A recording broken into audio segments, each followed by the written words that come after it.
السلام عليكم ورحمة الله وبركاته. هشمار كفوني وردفتها في خبجمتو تخينيا عرم مال وبنا مال برجانا أكاتا يوتيوب في تيك توك ولتدان إسنا أسمار سنگر سيزا كنافو فيديو تيجي لايك شير سبسكرايب قدا برنوت اللي ولي كبدتين سنين دي أدا أما سيز دراما غرا غرا پران كيلي وان غرا غرا تين سن بوار سوتا إن شاء الله يعني خينا خغرا فولدرات قدارا kanaafuu hammadhumatti wajjin turaadha.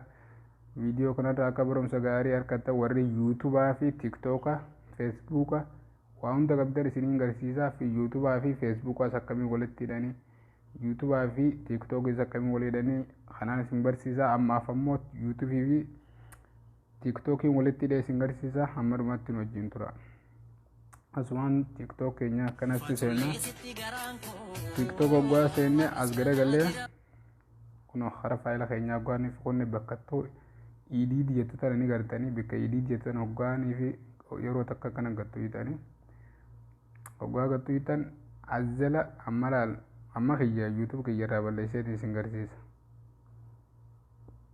Amma yoon fi duuba deebi'e akkana duraan bikka tana youtube akka ture gartanii amma youtube irraa ka'ee jira. Youtube irraa ka'ee jira amma haran kunna asumaan kara email keenya yunti kara kuno wanta keenya finne amma youtube keenya fiduudhaaf duraan bikkatan youtube kiyyaa ture amma youtube irraa ka'ee jira.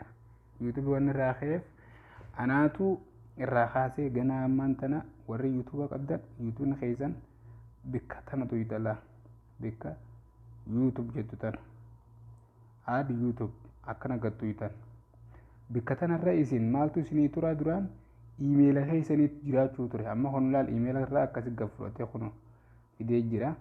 Duraan bikkaan fi youtube jettan oggaa gattu yitan bikka youtube jettu tana email keessanii jira. Email keessan irra deemtanii email kanarra bikkuma kanarra gattu yitan jechuudha. Gisee gattu yitan alaaxuun walitti hidhamee jechuudha mala alloo qofa gootanii asirra tuyitanii halaas kuno bikka kanarraa himtana emailaa jira. Takka emailaa sirraa fudhata takka immoo aad youtube jettu jira. Akkasirra walitti hidhamaa waan hanga dhumaan wajjin turtaniif galatooma.